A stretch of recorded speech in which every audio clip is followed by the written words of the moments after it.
Bismillahirrahmanirrahim. Students, how are you? Hope you are fine. I think you are listening me. If anyone have any voice problem, let me know. You all are listening me?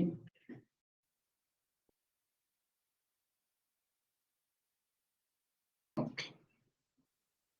Okay, students.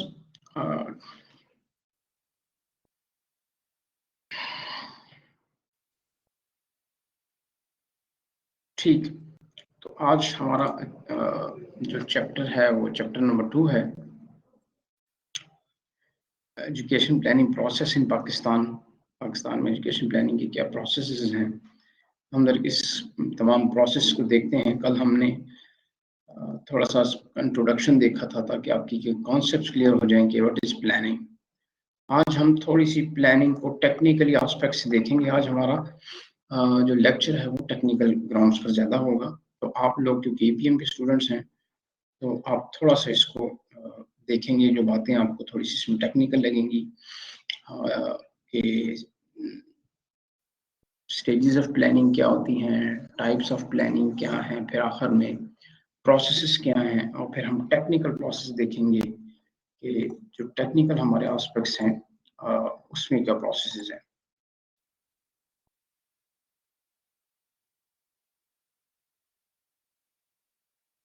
So let's start.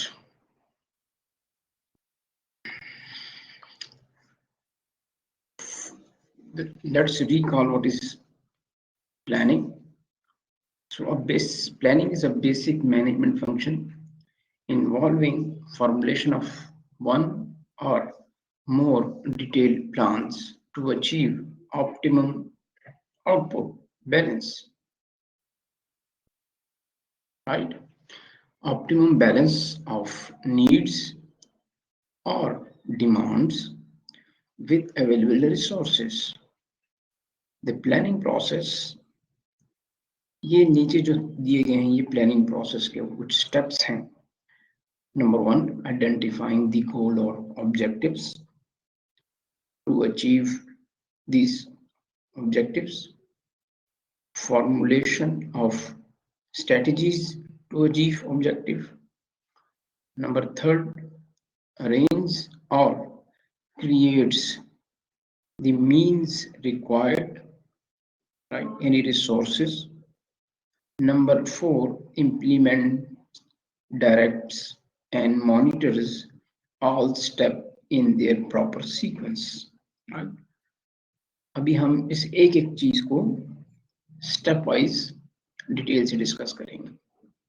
तो actually जो मैं आपको simplest mean में बता रहा था कल भी कि प्लानिंग जो है वो आपकी फ्यूचर की फोरकास्ट है, राइट?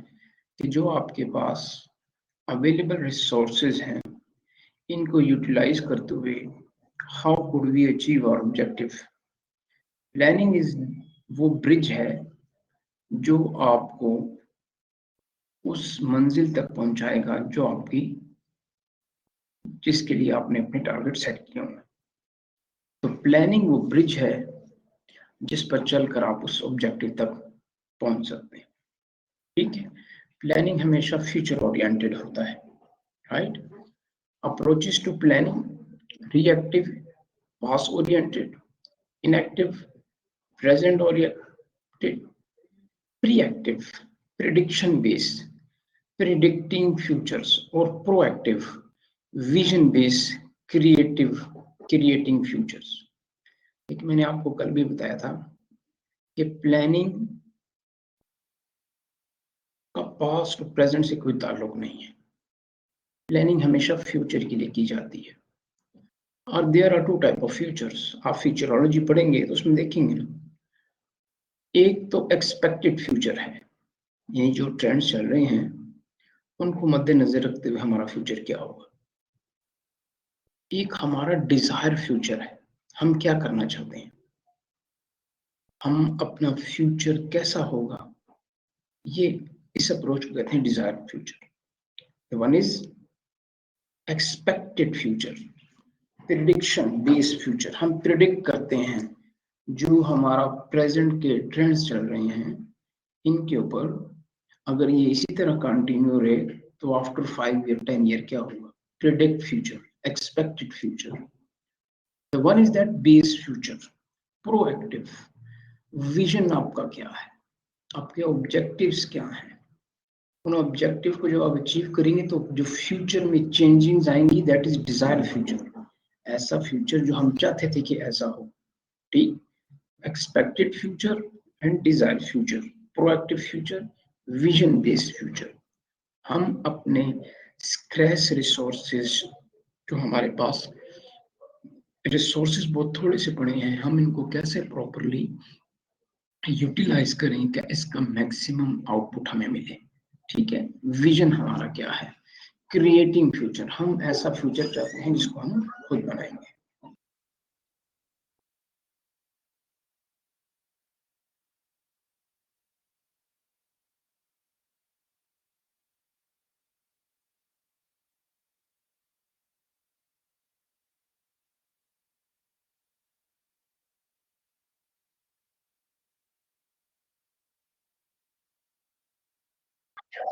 तो स्टूडेंट्स, हमने कल कुछ प्लानिंग की स्टेजेस पढ़ी थी, ठीक है? उसमें हमने पहली बात कही थी प्री प्लानिंग, राइट?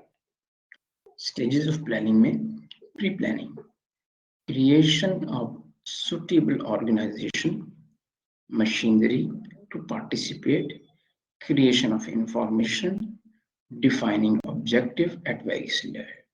प्लान करने से पहले जो हमने काम करना है उसे हम कहेंगे प्री प्लानिंग, ठीक है? प्लान करने से पहले जो हमारा काम होगा उसे हम कहेंगे प्री प्लानिंग। अब प्री प्लानिंग में क्या चीजें आ सकती हैं, क्या क्या इसके अंदर मौजूद होता है प्री प्लानिंग में? स्टूडेंट्स, मैं 2 मिनट के लिए आपको आफ्टर 2 वीक्स में 1-2 मिनट के लिए पास कर रहा हूँ, ठीक है? मैं जरा नेट ठीक कर लूँ, फिर आपसे दोबारा शुरू करता हूँ। तो प्री प्लानिंग स्टेज में क्या कुछ होता है, हम थोड़ा सा इसको डिटेल से देख लेते हैं, फिर हम तो चलते हैं। तो प्री प्लानिंग स्टेज में पहली चीज आती है formulation of objectives. The planning process start with the formulation of a policy to undertake a plan। हम सबसे पहले पॉलिसी बनाते हैं, या हम दूसरे अल्फाज में प्रोजेक्ट्स बनाते हैं। Policy formulation start without active participation of on ground practitioner। तो it is very important step कि हम ऑन ग्राउंड जो लोग काम कर रहे हैं हम उनको पहले ऑन बोर्ड लें, जिसको हम टेक्निकल जुबान में कहते हैं तमाम स्टेक होल्डर्स को आप बोर्ड में लें। प्री प्लानिंग करते हुए आप तमाम स्टेक होल्डर्स को, तमाम, ठीक है, जितने भी आपके स्टेक होल्डर होंगे उन सबको ऑन ऑन ग्राउंड लेंगे जब आप ऑब्जेक्टिव बना रहे हैं। Generally policy is form at the political level, but in case of educational process, educational sector के मुताबिक, तो उसमें senior educationists are involved in policy formulation process to ensure effective implementation।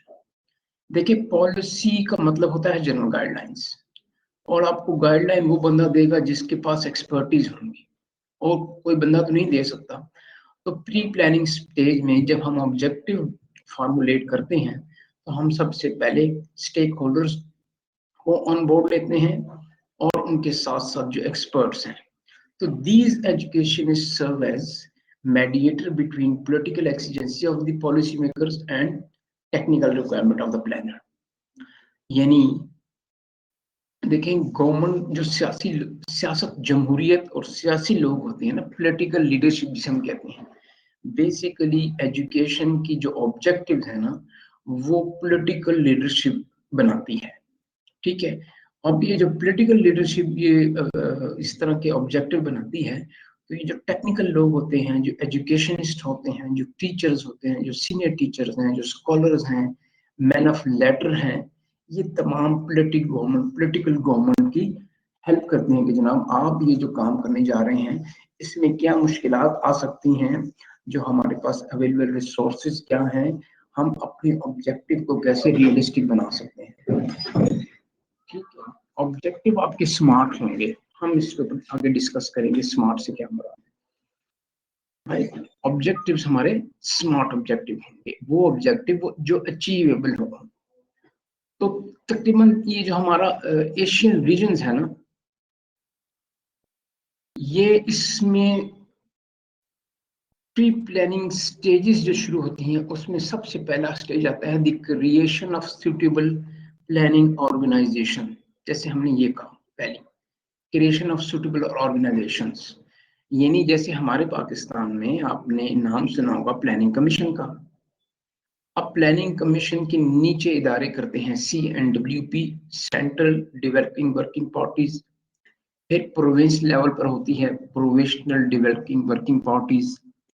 फिर आपकी डिस्ट्रिक्ट लेवल पर है, फिर आपकी तहसील लेवल पर है। तो जब आपने प्लानिंग करनी है तो इसका एक प्रॉपर इंफ्रास्ट्रक्चर होगा, ऑर्गेनाइजेशंस होंगी जो प्लानिंग करेंगी। फिर एस्टेब्लिशमेंट ऑफ प्लानिंग प्रोसीजर्स। आप हम इस यूनिट के आखिरी स्लाइड में देखेंगे कि प्लानिंग करने के लिए हमने कुछ प्रोसीजर्स अडॉप्ट किए हुए हैं कि कोई भी जब आप प्लान करने जाएंगे तो उसके लिए क्या तरीका कार इख्तियार किया जाएगा। The structural reorganisation of education administrative machinery to participate in formulation and implementation of objective. जो हमारे ऑब्जेक्टिव हैं, जो हमने प्री प्लान ऑब्जेक्टिव बनाए हैं, उसकी मशीनरी पार्टिसिपेट, कौन कौन से लोग उसमें पार्टिसिपेट करेंगे ताकि हमारा प्लान कामयाबी के साथ इम्प्लीमेंट हो। फिर setting up machinery and procedure for collection and analysis of data. Data इसलिए जरूरी है आपका कि उसके साथ साथ आप अपने प्रोजेक्ट की स्पीड को देख सकते हैं कि आपके प्रोजेक्ट पे जो आप देखिए, प्रोजेक्ट का मतलब होता है कि एक टाइम के साथ एक काम शुरू हो और टाइम के साथ खत्म हो। ठीक है, अगर तो 6 महीने का काम है तो वो 6 मंथ के अंदर खत्म होगा। अगर वो 6 सालों तक हो गया तो फिर तो हमारी प्लानिंग फेल होगी।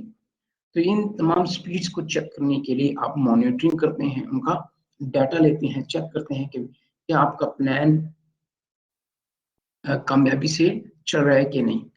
अच्छा, इसके लिए इस तमाम प्रोसेस को जानने के लिए हम कुछ स्टेप्स देखते हैं। ठीक है, पहला हमारा स्टेप जो होता है प्री प्लानिंग स्टेज में, वो है इम्प्रूव जो हमारे ऑब्जेक्टिव है। ठीक है, जिसे मैं बात करूं डिफाइनिंग ऑब्जेक्टिव की एट वेरियस लेवल। ऑब्जेक्टिव में हम देखते हैं पहला हमारा जो भी हम प्लान या प्रोजेक्ट बनाते हैं, पहले हमारे जो ऑब्जेक्टिव होते हैं वो इम्प्रूव फिजिकल फैसिलिटीज, जिसको हम EPM की जुबान में या टेक्निकल जुबान में कहते हैं इंफ्रास्ट्रक्चर। फिजिकल इंफ्रास्ट्रक्चर, बिल्डिंग्स हैं, फर्नीचर्स हैं, इंस्टॉलेशन हैं, इक्विपमेंट्स हैं। बिल्डिंग आपको पता है, फर्नीचर का ही पता है। इक्विपमेंट आपने लाइब्रेरी लेबोरेटरीज में जो कंप्यूटर हैं, जो मुख्तलिफ किस्म के अपरेटसेस इस्तेमाल होते हैं, जो कंस्ट्रक्शन के लिए मशीनरी चाहिए आपको। ठीक है, जिसमें व्हीकल्स भी हैं और बहुत सी किस्म की मशीनरीज हैं जो आपकी बिल्डिंग में या रोड कंस्ट्रक्शन में इस्तेमाल होती हैं। इन सब की इम्प्रूवमेंट जो है, ये पहला ऑब्जेक्टिव होता है, पहला डिजायर है जब भी हम ऑब्जेक्टिव्स की बात करते हैं। फिर हमने ये देखना है कि हमारे पास एजुकेशन के कॉन्टेक्स्ट में बात करूं कि हमारे पास लाइब्रेरी की इंफ्रास्ट्रक्चर मौजूद हैं, बुक्स हैं, इंटरनेट है। ठीक है, फिर इंटरनेट के ऊपर भी आपके पास कितनी बुक्स हैं जो स्टूडेंट जिनके ऊपर एक्सेस कर सकते हैं।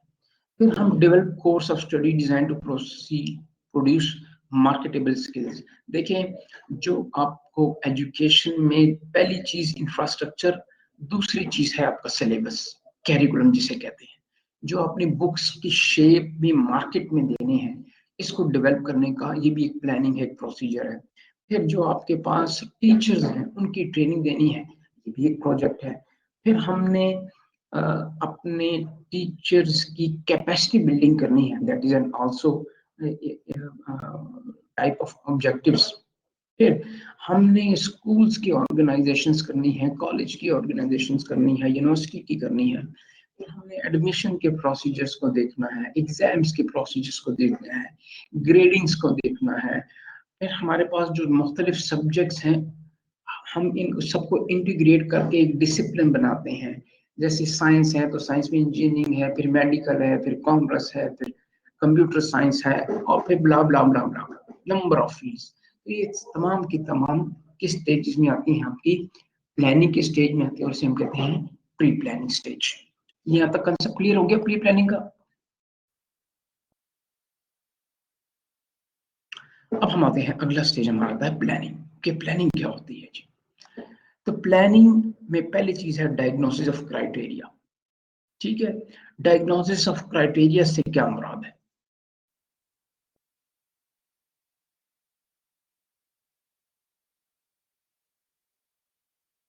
Diagnosis of criteria, once national objective are define, जैसे मैंने ऊपर बात की, first step to taken by the education planner is to determine whether current educational efforts is adequate, relevant and helpful।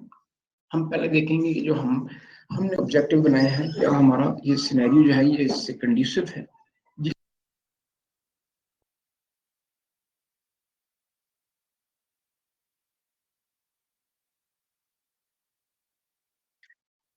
हमारे जो ऑब्जेक्टिव हैं, जो हमारा एग्जिस्टिंग मशीनरी है, जो मैंने आपको यहाँ कहा था मशीनरी टू पार्टिसिपेट, क्या ये मशीनरी इस काबिल है कि हमारे इस ऑब्जेक्टिव में हमारी को हेल्प करेगी? ठीक है, पहला डायग्नोज हमने ये करना है। डायग्नोज में पहले ये करना है कि जो हमारी मशीनरी है, क्या वो इस काबिल है? मशीनरी से मुराद सिर्फ मशीनें नहीं है, वो प्रोसीजर्स भी हैं, वो स्टेप्स हैं तमाम के तमाम। तो फिर the performance of education sector remain हमेशा डेफिशिएंट होता है। ठीक है,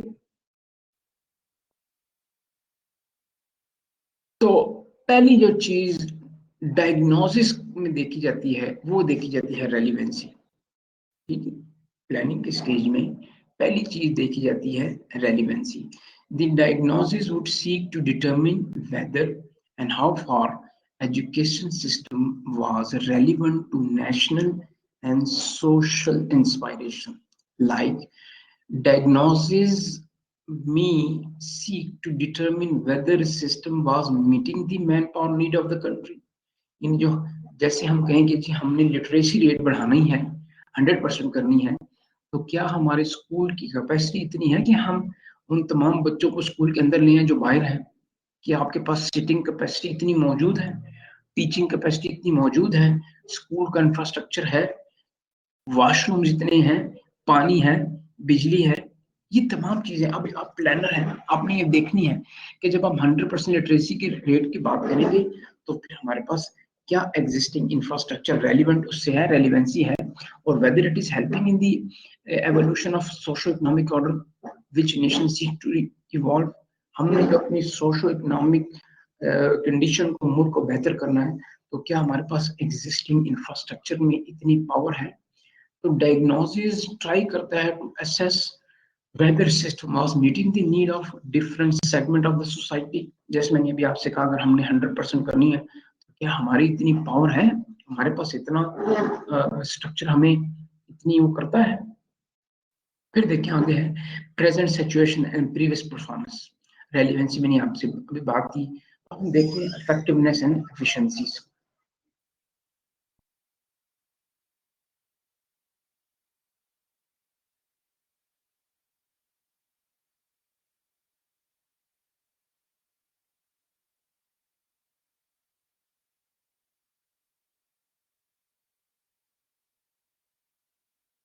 हम अब बात करते हैं जी रेलिवेंसी की, हमने बात कर ली, इफेक्टिवनेस क्या होती है? Effectiveness in achieving national objective in completely fully.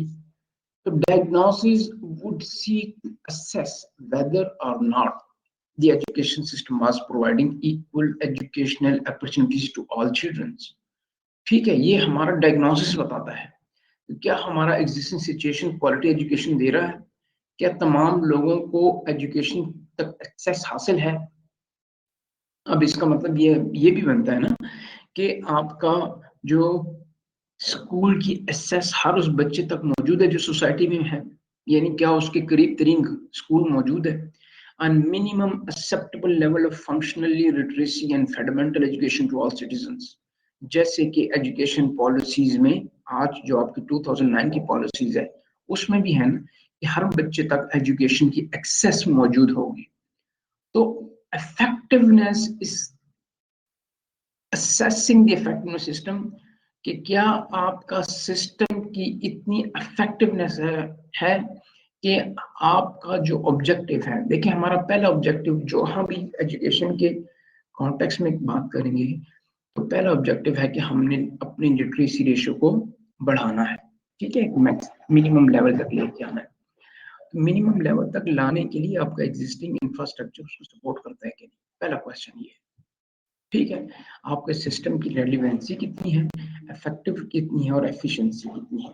Efficiency का मतलब ये है कि आप इनपुट मिनिमम इनपुट से आप मैक्सिमम आउटपुट लें, इसको कहते हैं efficiency.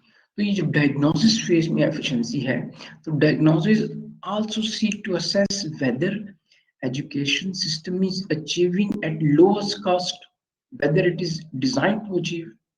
So dropout rate or primary and higher percentage of higher secondary degree and postgraduate level or was wastage of resources. अब आप कहेंगे सर एफिशिएंसी से क्या मुराद है। देखिए हमारा एजुकेशन सिस्टम में जो हम इनपुट दे रहे हैं, इनपुट हम दे रहे हैं in shape of the economy का जो टैक्स पेयर का पैसा है, टैक्स पेयर के पैसे को हम लगा रहे हैं एजुकेशन के ऊपर ताकि सोसाइटी में तालीम आए और सोसाइटी में जब एजुकेशन आएगी तो सोसाइटी की social as well economic development होगी। ये एक ऑब्जेक्टिव है, बड़ा ऑब्जेक्टिव प्लानिंग के पीछे। अब हम देखते हैं कि क्या हमारा एजुकेशन सिस्टम एफिशिएंट है। एफिशिएंट से मैंने जो आपको पहले कहा मिनिमम इनपुट से मैक्सिमम आउटपुट लेना। तो क्या हमारा एजुकेशन सिस्टम में ड्रॉप आउट लेवल रेशो कितनी है, यानी बच्चे स्कूल से जाते हैं तो प्राइमरी तक पहुंचने में अगर 100 बच्चे स्कूल में आए तो 100 में से कितने बच्चों ने प्राइमरी पास किया, आपकी एफिशिएंसी है। इनपुट आपने 100 दी, आउटपुट कितने आई, और बदकिस्मती से यहाँ आउटपुट 50% से भी नीचे। फिर जब ये 50% बच्चा मिडिल में गया तो इसमें 50 बच्चों में से पास कितने बच्चों ने किया, फिर आपकी मैट्रिक की आ गई, फिर आपकी कॉलेज की, फिर यूनिवर्सिटी की। तो ये हर लेवल पर हम जाके अपनी एजुकेशन सिस्टम की एफिशिएंसी देखते हैं कि आप एज अ प्लानर एफिशिएंसी देखेंगे कि आपका एजुकेशन सिस्टम जो है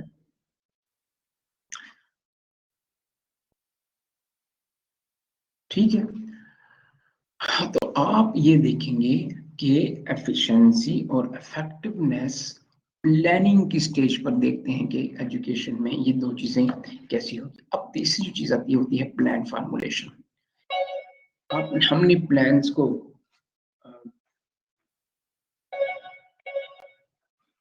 हेलो, तो नाउ प्लान फॉर्मुलेशन की स्टेज आती है जब हम डायग्नोसिस कर लेते हैं कि हमारे एग्जिस्टिंग जो सिस्टम है उसके वीकनेसेस को और उसके पॉजिटिव और नेगेटिव अपनी स्ट्रेंथ और वीकनेसेस को देखते हैं।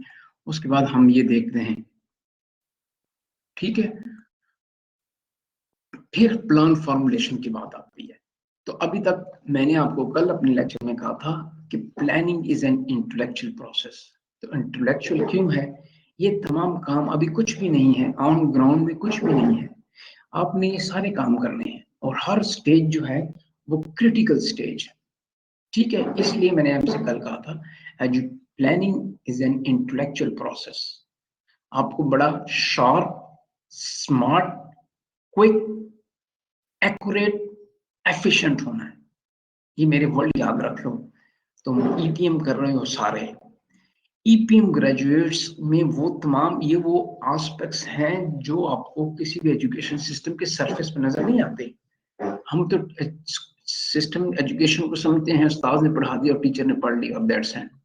इसके पीछे पूरी एक फिलॉसफी और एक मैकेनिज्म काम कर रहा है।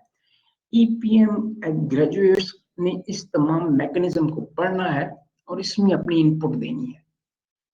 ये देख लें, it is a very difficult task. तो इसको पहले समझेंगे कि व्हाट इज प्लानिंग, राइट।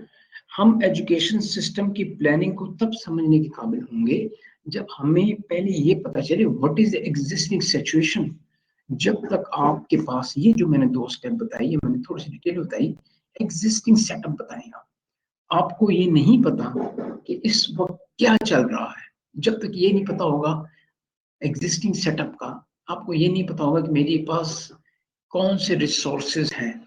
हम में से आप सब चाहते हैं कि हम पाकिस्तान में बेहतरीन तालीम दें, लेकिन हमारे पास रिसोर्सेज कितने हैं, that's a very important question. Resources नहीं होंगे तो हवा में तो नहीं सबको अच्छी तालीम दे सकते, you have to have resources. मैंने इसलिए कल आपसे एक लफ्ज कहा था, if there is no money there is no plan, कहा था ना, if there is no money there is no plan. Money is why important, money से आप सब कुछ खरीदेंगे, पैसा सब कुछ काम करेगा। तो अब हम इस, तो मैंने कल जो लेक्चर था इसके एक एक लफ्ज आपको in this series of lectures में समझ आएगा।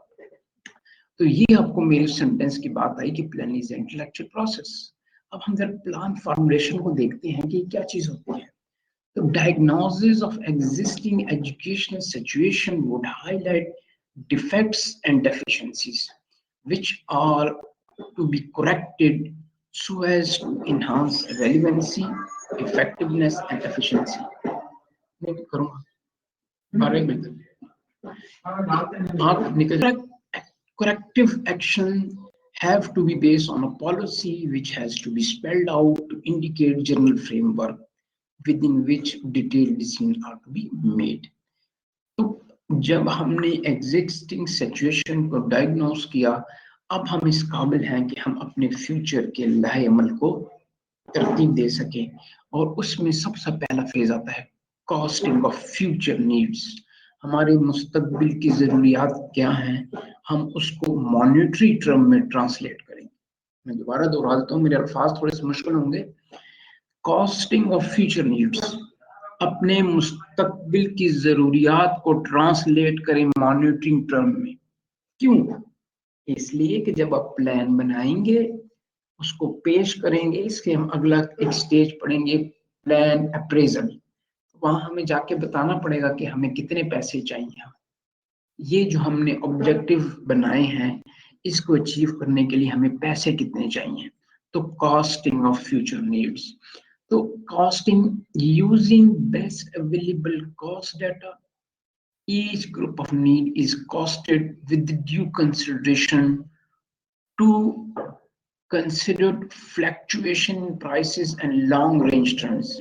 It's mean आपने जो फ्यूचर कॉस्टिंग करनी है, यानी जो आपकी ज़रूरियात हैं, फॉर एग्जाम्पल आप कहते हैं हमने स्कूल नए बनाने हैं, हम किताबें फ्री देंगे बच्चों को, पीने के लिए पानी देंगे, वॉशरूम्स बनाएंगे, चार दीवारी बनाएंगे, बिजली देंगे, बैग्स देंगे, बच्चों को यूनिफॉर्म देंगे, ये एक एक स्टेप देख लो।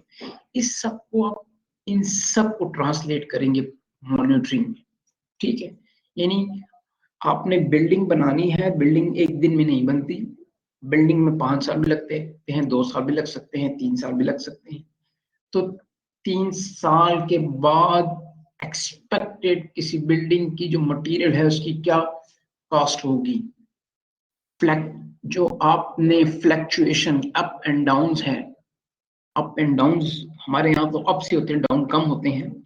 जो आपकी फ्यूचर की जो एस्केलेशन है, यानी जिसे हम बड़े आसान अल्फाज में कहूँ तो आने वाले 5 सालों में आपकी कितनी महंगाई, अगर आज 20-30% से चल रही है, तो जो चीज आज आप 10 की ले रहे हैं, वो 3 साल बाद उसकी कॉस्ट कितने परसेंट बढ़ जाएगी। तो इसको कहते हैं कॉस्टिंग ऑफ फ्यूचर नीड्स। ये छोटी सी मैंने आपको टिप बताई है, इसमें नंबर ऑफ टेक्निक्स हैं। फिर अगला आता है एस्टेब्लिशिंग प्रायोरिटीज, टारगेट सेटिंग।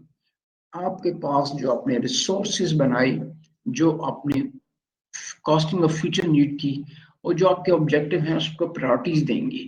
पहला ऑब्जेक्टिव कौन सा होगा, दूसरा ऑब्जेक्टिव कौन सा है, तीसरा ऑब्जेक्टिव कौन सा है, इन तमाम हम देखेंगे। हेलो जी, वालेकुम, जी जी जी जी।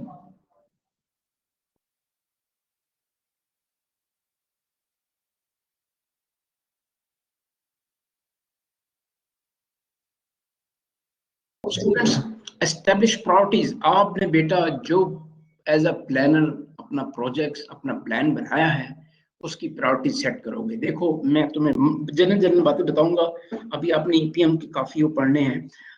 सबसे बेनिफिशियल प्लानिंग वो होती है जिसमें कॉस्ट कम और बेनिफिट ज्यादा हो, ठीक है, जिसको एफिशिएंसी कहते हैं। तो आप प्राइमरी को टॉप प्रायोरिटी देंगे, ठीक है। प्राइमरी की एफिशिएंसी और इफेक्टिवनेस सबसे ज्यादा होती है। तो जब आपने अपना टारगेट बनाना है, आपने अपना प्लान बनाना है, तो अपनी प्रायोरिटीज यानी प्रायोरिटीज क्यों दी जाती हैं? प्रायोरिटीज इसलिए दी जाती हैं कि आपको ये मालूम हो कि अगर आपको फॉर एग्जाम्पल आपने 1 मिलियन का प्लान बनाया और आपको 20 लाख मिले, तो आप इन 20 लाख में से पहले काम कौन से करेंगे जिसकी रिटर्न आपको आए। एक आप टेक्निकल टर्म पढ़ेंगे, रेट ऑफ रिटर्न क्या है। देखिए ना, जो भी इन्वेस्टमेंट होती है उसकी रिटर्न आती है, तो रेट ऑफ रिटर्न जिसका सबसे ज्यादा है वो आपका प्राइमरी सेक्टर है, ठीक है, क्योंकि प्राइमरी सेक्टर में इनरोलमेंट बहुत बड़ी होती है, नंबर 1। दूसरा, प्राइमरी 5 साल का होता है। एक मुआशरे में हम बंदे को, अपने अवाम को, बच्चों को हम बेसिक जो स्किल होती है पढ़ाई लिखाई की वो उनको देते हैं, अवेयरनेस देते हैं, शऊर देते हैं कि वो लिख पढ़ सके। तो अगर कुछ फाइनेंशियल इकोनॉमिक अपने बैकग्राउंड की वजह से नहीं पढ़ सकते, तो वो कम से कम लिखना पढ़ना जानते हों, और वो अपने लिए फिर अकॉर्डिंगली अपने पेशे, अपने प्रोफेशन चूज करते हैं। फॉर एग्जाम्पल कोई टेलर बनता है, कोई हैंडक्राफ्ट बनता है, कोई वुड कटर बनता है, तो कम से कम वो जो उसकी बेसिक्स होती हैं लिखने पढ़ने की वो उसको आती हो। तो सबसे ज्यादा एफिशिएंट और इफेक्टिव जो भी प्लानिंग होती है वो प्राइमरी लेवल पर होती है, वो सबसे ज्यादा आपको उसका आउटपुट आता है। फिर अगली चीज आती है आपकी फिजिबिलिटी टेस्टिंग की चीज, राइट। हमने ये तमाम बात कर ली, कॉस्टिंग की बात कर ली, ठीक। अब हम अगली बात करते हैं हमारी फिजिबिलिटी टेस्टिंग क्या होती है। देखिए फिजिबिलिटी होती है जब आप कोई बहुत 300 मिलियन से ऊपर का प्रोजेक्ट हो ना, वैसे टेक्निकली आपको बता देता हूँ, 300 मिलियन से ऊपर के प्रोजेक्ट जो होते हैं वो जाते हैं हमारी एक्निक में, executive committee of national economic council. ये आपने बार बार सुना होगा, ये टीवी पर रोज इनकी लड़ाइयाँ होती हैं जी। एनईसी का इजलास कर रहे हैं, national economic council, NEC, national economic council. फिर ताकि जो आपके पास रेवेन्यू इकट्ठा हो रहा है in the shape of tax, वो कैसे डिस्ट्रीब्यूट होगा प्रोविंसेस में, और प्रोविंसेस उसको कैसे डिस्ट्रीब्यूट करेंगे डिस्ट्रिक्ट्स में और तहसील में। तो ये जो नेशनल इकोनॉमिक काउंसिल होती है, ये अपने जो फ्यूचर के या जो उनके पास टैक्स कलेक्ट हो रहा होता है उसकी फोरकास्ट करके अकॉर्डिंगली इसको डिसबर्स करने की अप्रूवल देती है। तो फिजिबिलिटी टेस्टिंग फॉर एग्जांपल हम कहते हैं कि जी हमने, आप कहते हैं कि एमपी एमएनए साहब कहते हैं, मिनिस्टर साहब कहते हैं कि जी मेरे डिस्ट्रिक्ट में यूनिवर्सिटी बनाए, ठीक है, right, you are following me ना। आपके मिनिस्टर ऑफ एजुकेशन कहते हैं, जो अमूमन कम पढ़े लिखे लोग होते हैं, कि जी हमारे डिस्ट्रिक्ट में कॉलेज बना दीजिए, आप गर्ल्स का कॉलेज बना दें, राइट। ये उनकी एक मंशा है। एज अ प्लानर आपने कहना है, देखें आपके डिस्ट्रिक्ट में इस वक्त अवेलेबल आ जाओ अवेलेबल स्कूल्स कितने हैं गर्ल्स के। तो हमने ये देखना है फिजिबिलिटी में, आपसे कहते हैं कि जी कॉलेज बनाएं गर्ल्स का मेरे डिस्ट्रिक्ट में। फिजिबिलिटी ये बताती है, एक एग्जांपल दे रहा हूं आपको। आप कहेंगे जनाब वहाँ लड़कियों के स्कूल कितने, पता चले ये लड़की के एक स्कूल नहीं है। तो जब लड़की का स्कूल ही नहीं है तो कॉलेज में कॉलेज बना के बैठ जाएंगे, तो आपको इनपुट जो होगी in the shape of student वो कहां से आएगी, ठीक है। तो हजूर पहले अपने डिस्ट्रिक्ट तहसील में आप प्राइमरी स्कूल बनाए, उसके बाद हायर सेकेंडरी स्कूल बनाए, फिर कॉलेज और यूनिवर्सिटी की तरफ आए। फिजिबिलिटी ये है लॉजिक रैशनल कि क्या ये प्लानिंग फिजिबल है, रैशनल है, नंबर 1। ये मैंने आपको एक एग्जांपल दी है। फिर हम जब भी कोई प्लान, बड़ा प्लान तरतीब देते हैं तो उससे पहले उसके एक छोटा प्रोजेक्ट लेवल पर उसकी जाके टेस्टिंग करते हैं, फिजिबिलिटी करते हैं, कि हम देखें कि हमने जो प्लान करना है इसको जाके ऑन ग्राउंड देख लें कि क्या वाकई ऐसा ऐसा मुमकिन है कि हम कर सके। फॉर एग्जाम्पल आप एज अ प्लानर आप कहेंगे जी मैंने नेक्स्ट 6 मंथ में गिलगित बल्तिस्तान में कॉलेज बनाना है। अब पता चले नेक्स्ट 6 मंथ में इतनी सर्दी है कि वहां तो बर्फबारी होगी, रोडें बंद होंगी, मशीनरी मटेरियल लेबर कैसे काम करेगी?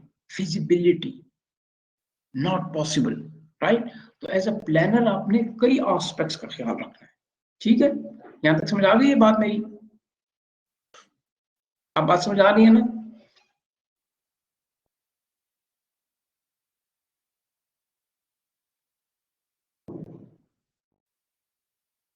ये तुम लोग आपस में ना, मैं पढ़ा रहा हूँ, मुझे पता नहीं चलता कि आपस में गप्पे शप्पे लगा रहे हो। ये जो मैं बेटे आपको पढ़ा रहा हूँ, these are very technical subjects, ये आपको ईपीएम्स के बगैर कोई पढ़ा भी नहीं सकेगा। ठीक है, और हमारे ईपीएम्स के लोग बड़े बिजी लोग होते हैं। ठीक है, तो माय डियर स्टूडेंट्स कंसंट्रेट रखें, मैंने आपको कल आपसे कहा था यू आर ईपीएम ग्रेजुएट्स, आपका बीएड एमएड से कोई ताल्लुक नहीं, पढ़ाई से कोई लेना देना नहीं, तुमने प्लानिंग करनी है जो इंतहाई स्मार्ट काम है। तो बी अटेंटिव, एक बीच में से तुमने स्टेज स्किप होगी तो पूरा साइकिल आपको समझ नहीं आएगा। फिर प्लान एलेबोरेशन, जैसे इससे मुराद ये है ना, प्लान एलेबोरेशन का मतलब होता है हम जैसे किसी चीज को एक्सप्लेन कर रहे हैं उसको हम एलेबोरेट कहते हैं ना। तो अब हमारे पास जो हमारा प्लान आया, अब हमने इसको एलेबोरेट करना है। ठीक है, प्लान एलेबोरेशन में मैंने आपसे कल भी अर्ज की थी कि हम प्लान को तकसीम कर देते हैं, डिवाइड कर देते हैं प्रोग्राम्स में। प्लान को हम तकसीम करते हैं, या दूसरे अल्फाज में उसको हम ट्रांसलेट करते हैं अपने ऑब्जेक्टिव को प्लान्स में, प्लान्स को प्रोग्राम्स में, प्रोग्राम्स को प्रोजेक्ट्स में, प्रोजेक्ट्स को यूनिट में, ताकि हम एक बड़ी चीज को छोटी सी चीज में ले आए और हम लोगों को रिस्पॉन्सिबिलिटीज दें। फॉर एग्जाम्पल प्लान एलिब्रेशन के कॉन्टेक्स्ट में बात करते हैं, हमने नेशनल लेवल पर एक प्लान बनाया, हमने प्लान को प्रोविंस वाइज प्रोग्राम में तकसीम कर दिया, चारों सूबों में, उन चारों सूबों में अपने डिस्ट्रिक्ट के हिसाब से प्रोजेक्ट्स बना लिए, और डिस्ट्रिक्ट ने अपनी तहसील के हवाले से यूनिट्स में डिवाइड कर दिया। ठीक है, तो प्लान आपका तकसीम हो गया प्रोग्राम्स में, प्रोग्राम्स तकसीम हो गए प्रोजेक्ट्स में, प्रोजेक्ट्स आपके तकसीम हो गए यूनिट में, इम्प्लीमेंटेशन यूनिट जब कहते हैं। तो plan elaboration is brief statements होते हैं basically plan elaboration. It can be implemented, it has to be elaborated or expanded up to the point that individual action unit become identified. यानी हर बंदे को पता चले कि who is responsible for what. देखिए, everybody responsibility is nobody responsibility, right? Everybody responsibility is nobody responsibility. तो आपने अपने प्लान को ग्रास रूट लेवल तक ले जाके इतना एक्सप्लेन करना है, एलेबोरेट करना है कि हर बंदे को अपनी रिस्पॉन्सिबिलिटी का पता हो, ताकि प्रोग्राम की इम्प्लीमेंटेशन ग्रास रूट लेवल तक आप इंश्योर करें। Number one. Number two, who is responsible for what, who is responsible to whom। कल को अगर इस प्लान में कोई डेफिशिएंसी आती है, ये प्लान आपका नाकाम होता है, तो एज अ प्लानर ये आपकी नाकामी होगी। लेकिन बड़ा अच्छा प्लान है आपका, और अगर ये प्लान एग्जीक्यूट नहीं हो सका तो उसकी वजह इम्प्लीमेंटेशन भी अच्छी थी, रिसोर्सेस भी थे, पता चला जी आपने किसी को रिस्पॉन्सिबल नहीं बनाया। अगर प्रोग्राम में कोई प्रॉब्लम आए तो हु विल बी रिस्पॉन्सिबल, किसी पर रिस्पॉन्सिबिलिटी फिक्स नहीं करेंगे। तो जब तक आप प्लान को नीचे ग्रास रूट लेवल तक ले जाके एक्सप्लेन करके रिस्पॉन्सिबिलिटी नहीं बनाएंगे, ये छोटी छोटी जो यूनिट्स हैं, जब ये कंप्लीट होते हैं तो बेसिकली आपके प्रोजेक्ट्स कंप्लीट होते हैं, और जब प्रोजेक्ट्स कंप्लीट होते हैं तो फिर आपके प्रोग्राम्स की कंप्लीशन की तरफ जाते हैं, और जब प्रोग्राम्स कंप्लीट होते हैं तो आपका ओवरऑल प्लान की कंप्लीशन होती है। तो एक छोटे सी यूनिट की नाकामी जो है वो प्लान की नाकामी की तरफ लेके जाती है। ठीक है, ये प्लान एलेबोरेशन है कि अगर नीचे भी छोटी सी आपसे नाकामी हो गई तो ये बॉटम से लेकर टॉप तक उसके इफेक्ट होते हैं। आपका प्लान सारे का सारा डिस्टर्ब हो गया। तो इसलिए आप प्लान को बड़ा प्रॉपरली प्रोग्राम्स, प्रोजेक्ट्स और इम्प्लीमेंटिंग यूनिट तक लेके जाते हैं, इसको एक्सप्लेन करते हैं, रिस्पॉन्सिबिलिटी फिक्स करते हैं कि कौन किस चीज का रिस्पॉन्सिबिलिटी होगा। देन फिर अगला आता है आपका इम्प्लीमेंटेशन स्टेज। ठीक है, इम्प्लीमेंटेशन स्टेज में execution, management process, annual budget, annual plan, personal training, blah blah blah. Implementation से मुराद क्या होते हैं? देखिए, मैं आपको बड़ी आसान से अपनी जुबान में बता देता हूँ। जब आपके रिसोर्सेस रिसोर्सेस आपके कौन कौन से हैं? मनी, पैसा, मशीनरी, मैन पावर, ये जब मोबिलाइज हो जाए, यानी काम करना शुरू कर दें, इन एक्शन में आ जाए, तो इसका मतलब होता है आपका प्लान, आपके प्रोग्राम इंप्लीमेंट होना शुरू हो गए।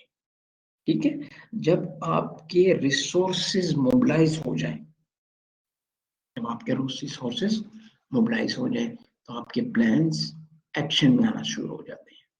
अब आप इसमें एग्जीक्यूशन है, तो implementation of an educational plan begins when individual projects are taken up for execution. Planning process merge with management process of the national education efforts. जब आपका प्लानिंग प्रोसेस मैनेजमेंट के साथ मर्ज हो जाए, मिक्स हो जाए, जब प्लानर के बाद अब मैनेजर्स भी इसमें इन्वॉल्व हो जाए, तो फिर आपकी इम्प्लीमेंटेशन स्टेज शुरू होती है। Using annual budget or annual plan as principal instrument, an organizational framework is developed for various projects. जब आपके एनुअल प्लान और बजट बन जाए, यानी जो आपको सालाना बजट मिला है आप उसको यूटिलाइज शुरू कर दें, बजट इस्तेमाल होगा फॉर योर एनुअल प्लान। तो जब एनुअल बजट और एनुअल प्लान दोनों इंप्लीमेंट हो जाए, तो इसका मतलब है आपके प्लान में सारे इंप्लीमेंटेशन स्टेज शुरू हो गई। The resources required for the project are allocated. Time within which it is to be completed is clearly communicated to you. Moreover, such other operational detail as delegation of authority, line of communication, consultation, feedback mechanism, monitoring mechanism, control mechanism, ये सारा इसमें develop होता है। The entire educational administrative organization of the nation participant in the plan implementation stage.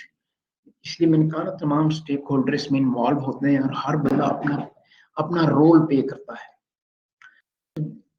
The implementation stage permeates all steps of the administrative and supervisory. ठीक है, अब इसमें ministry of education से लेके आपके स्कूल के प्रिंसिपल तक सारे लोग इसमें इन्वॉल्व होते हैं। The entire success of the plan depends upon the fact as to how efficiently various agencies coordinate their activities in the implementation of the project. कैसे तमाम लोग इस प्रोजेक्ट्स में काम करते हैं। फिर इम्प्लीमेंटेशन के बाद आपकी स्टेज आती है मॉनिटरिंग या एवेल्युएशन। मॉनिटरिंग में सिस्टमैटिक फीडबैक है। मॉनिटर का मतलब होता है जब कोई प्रोजेक्ट इस वक्त चल रहा है और उसको आप मॉनिटर कर रहे हैं, ठीक है, during the progress of the project जो आप एक्टिविटीज को मॉनिटर कर रहे हैं उसे मॉनिटरिंग कहते हैं। एवेल्यूएशन होती है जब प्रोजेक्ट कंप्लीट हो जाए और हम तमाम प्रोजेक्ट्स की एवेल्यूएशन करें, देखें कि जो प्रोजेक्ट्स था वो उसके जो ऑब्जेक्टिव थे वो कितने परसेंट तक हम किस हद तक, टू व्हाट एक्सटेंट हमने प्रोजेक्ट्स की ऑब्जेक्टिव को अचीव कर लिया, उसे कहते हैं एवेल्यूएशन। ये हमेशा प्रोजेक्ट्स के एंड पे होता है, जबकि ये ड्यूरिंग द प्रोजेक्ट। तो सिस्टमैटिक फीडबैक होती है, रिवीजन होती है। रिवीजन इसलिए होती है कि आप जब आपने प्लानिंग की तो उस वक्त आप पेंसिल पेपर वर्क था, रियलिटीज मालूम नहीं थी। आप दूसरे अल्फाज में कहें, you are sit in the good rooms और आपने प्लानिंग की without considering on ground realities. For example, हम कहते हैं कि जी हमने कबायली इलाके जो हैं, कबायली इलाकों में हमने कहा कि हम जी गर्ल्स एजुकेशन के लिए स्कूल ओपन करेंगे फीमेल के लिए। हमने बहुत अच्छा प्लान बनाया, रिसोर्सेज भी थे, सब कुछ थे। जब हम गए तो लोगों की मुखालफत आई।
तो आप रिवीजन इसलिए करते हैं कि आपने कबायली इलाके में जब गर्ल्स की एजुकेशन के लिए स्कूल बनाना शुरू किए तो कम्युनिटी ने उसकी मुखालफत कर दी। कबाइल are not agree to send their girls, young girls, कि वो स्कूल चली जाएं। तो आपने अनरियलिस्टिक ऑब्जेक्टिव बनाए, टारगेट सेट किए अपने। तो इसलिए ऑन ग्राउंड जो आपको फीडबैक आया उसकी लाइट में आप अपने ऑब्जेक्टिव को रिवाइज करेंगे। और जब आप अपने ऑब्जेक्टिव को रिगाइड करेंगे तो फिर आप अपनी टारगेट सेटिंग भी अब रिवाइज करेंगे, चेंजिंग्स करेंगे स्ट्रेटजीज में। ठीक है, चेंजिंग स्ट्रेटजीज में अगर फॉर एग्जांपल हमने बहुत अच्छा प्लान बनाया, इम्प्लीमेंट भी हो गया, गवर्नमेंट के पास फाइनेंशियल क्रंच आ गया, कोरोना आ गया। ठीक है, कोरोना तो कोई नहीं एक्सपेक्ट कर रहा था ना कोई फोरकास्ट कर सकता था। अभी आप देख लें पिछले 1.5-2 साल से एजुकेशन सिस्टम कैसे डिस्टर्ब है कोरोना की वजह से।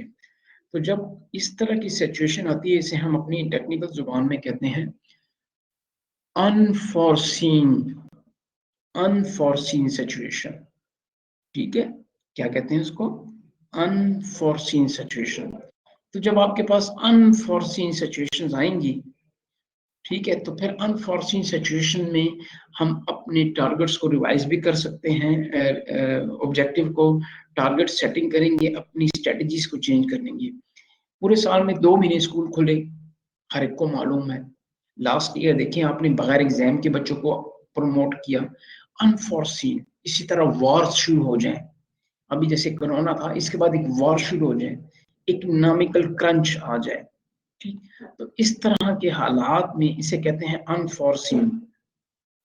ठीक है, अनफॉरसीन सिचुएशन में आप अपने टारगेट्स को चेंज करते हैं, अपनी रिवीजन्स करते हैं, अपनी स्ट्रेटजीज को चेंज करते हैं। जैसे हमने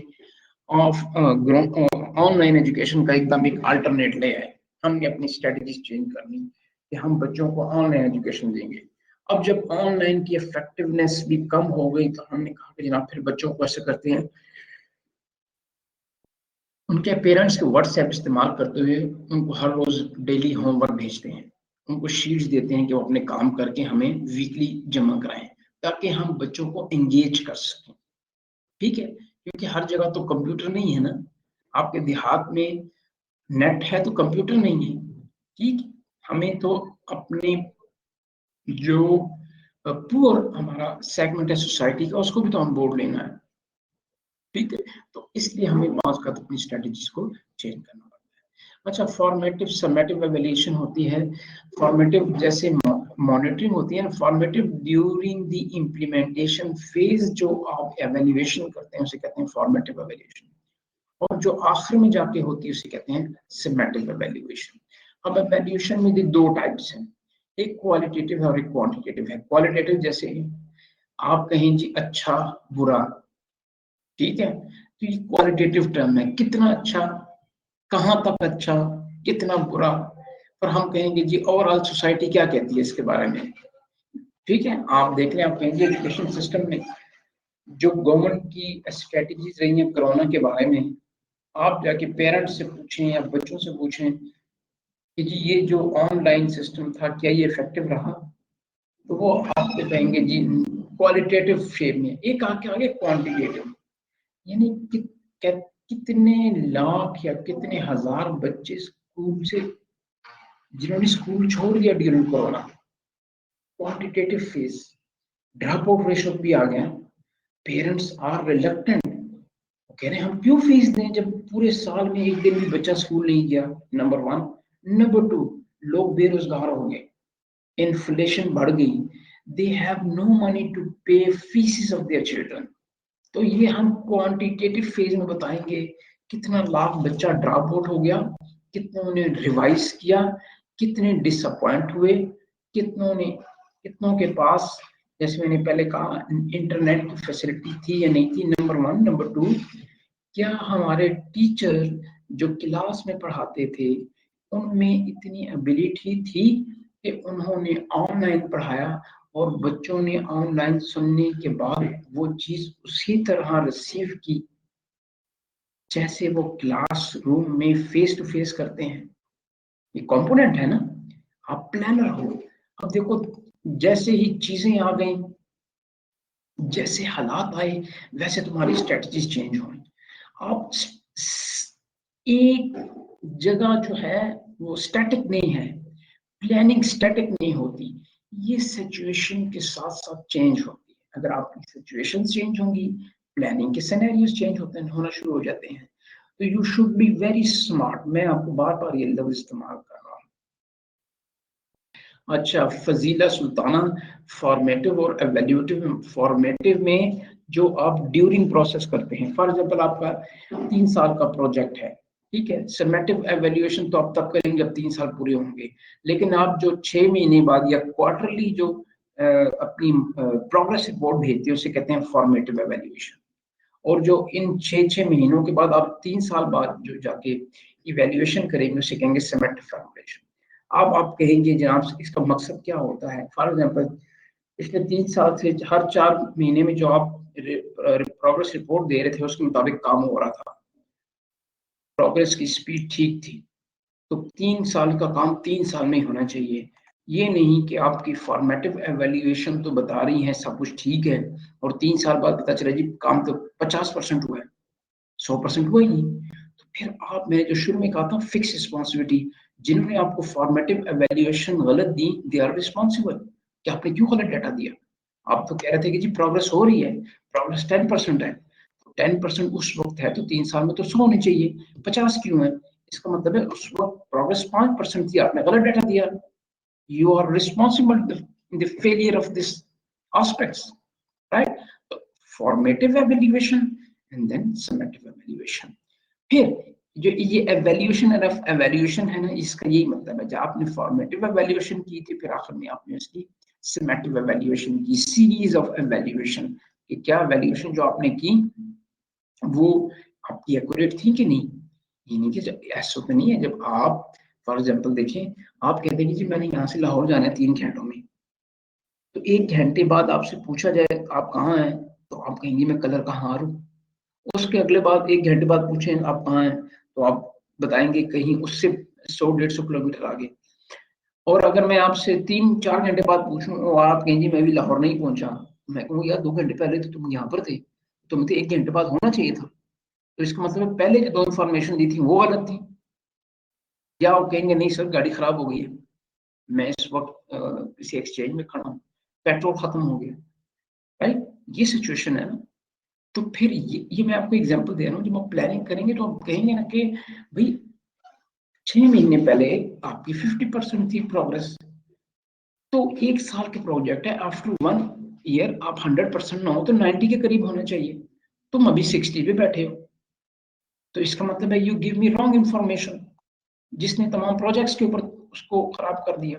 तो इसलिए एवेल्युएशन ऑफ एवेल्युएशन होगी। माय स्टूडेंट्स, यहाँ तक बात समझ आई।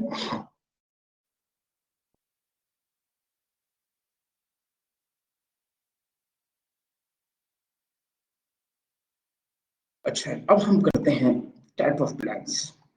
ठीक, देखिए टाइप्स की बहुत सी टाइप्स हैं, इसके अलावा भी टाइप्स हैं, लेकिन ये आपको आज के लिए पहला होता है लॉन्ग टर्म प्लान, जो कम से कम 5 साल का होता है। ठीक है, ये जो नाम है ना, ये इसके टेनोर के साथ इनका ताल्लुक है। 5 टाइम ये जो प्लान्स हैं, इन सब में सिर्फ टेनोर ही फर्क है ना। लॉन्ग टर्म 5 साल का प्रोग्राम, शॉर्ट टर्म 1 से 3 साल का, मिड टर्म 3 से 5 साल का, रोलिंग प्लान जो अगले साल रोल होता जाए, इसको रोलिंग प्लान करते हैं। ठीक है, तो प्लानिंग जो होती है, फॉर एग्जांपल एक होता है पर्सपेक्टिव प्लानिंग, जो 20 से 25 साल तक की होती है। ठीक है, एक होती है प्रोस्पेक्टिव प्लानिंग, आपने एक अपने मुल्क, और जैसे चाइना ने एक प्रोस्पेक्टिव प्लानिंग की थी 1970s में, 20-25 साल की। ठीक है, तो अब पर्सपेक्टिव प्लानिंग होता ये है कि ये लॉन्ग टर्म प्लान होता है ना, बेसिकली हम इनको इनमें फर्दर ट्रांसलेट करते हैं। जैसे हमने प्लान को प्रोग्राम्स में, प्रोग्राम को प्रोजेक्ट्स में, प्रोजेक्ट्स को यूनिट में, अकॉर्डिंगली लॉन्ग टर्म प्लान को आप शॉर्ट टर्म में, शॉर्ट टर्म को मीडियम में, और मीडियम को एनुअल प्लान में हम डिस्ट्रीब्यूट करते हैं, ताकि आपके अकॉर्डिंगली जब 1 ईयर प्रोग्राम यहाँ चला जाता है, ये अचीव होगा तो यहाँ आ जाएंगे, ये अचीव होगा तो यहाँ आ जाएंगे। तो लॉन्ग टर्म प्लानिंग जो आपकी 5 ईयर तक होती है। अब लॉन्ग टर्म प्लानिंग में अमूमन आपके आ जाते हैं बड़े बड़े कंस्ट्रक्शन प्रोजेक्ट्स, जैसे डैम है। डैम 10 से 15 साल में बनता है, तो जल्दी नहीं बनते। ठीक है, आपने एजुकेशन सिस्टम में कोई बड़ी चेंज लानी है, फॉर एग्जांपल अभी एचएससी ने बीए और एमए खत्म करके बीएस 4 ईयर शुरू कर दिया, तो ये 3-4-5 साल का प्रोग्राम है कि जी अब इस वक्त जो चल रहे हैं बच्चे 2 साल में कंप्लीट होंगे, और इसी तरह आने वाले बच्चों को हमने तैयार करना है कि जी अब बी एम ए खत्म हो जाएगा, BS 4 ईयर शुरू हो जाएगा। ये लॉन्ग टर्म प्लानिंग थी। With the passage of time हमने कहा कि जी जो बच्चे आज एडमिट हुए BA में या MA में, उनको तो हम ये जरूर ये 4 साल में ये कंप्लीट कराएंगे, उनका राइट है। आने वाली जो आपकी इनपुट है FSC के बाद, उनसे कहेंगे कि अब आप BS 4 ईयर में लेंगे, आपको BA में या MA में एडमिशन नहीं मिलेगा। ठीक है, इसी तरह आप सिलेबस को रिवाइज करने जा रहे हैं। हम सुन रहे हैं कि जी हम पाकिस्तान में एक तरह का सिलेबस करेंगे, it is not practically, it is very difficult. ठीक है, हम जनाब ये जो O लेवल, A लेवल और एक इंग्लिश मीडियम, उर्दू मीडियम और फिर मदरसा एजुकेशन, हम इन सबको मर्ज करके एक सिस्टम एजुकेशन बनाएंगे। लॉन्ग टर्म प्रोस्पेक्टिव प्लानिंग है, नंबर ऑफ हर्डल्स के अंदर है। फिर आपके शॉर्ट टर्म प्लान होते हैं जो 1 से 3, जो इससे कम नौयत के होते हैं। फॉर एग्जाम्पल आपने कोई यूनिवर्सिटी बनानी है, आपने कोई इंफ्रास्ट्रक्चर बनाना है, आपने मोटरवेज बनानी है, आपने रिंग रोड्स बनाने हैं, ये भी प्रोजेक्ट्स है ना।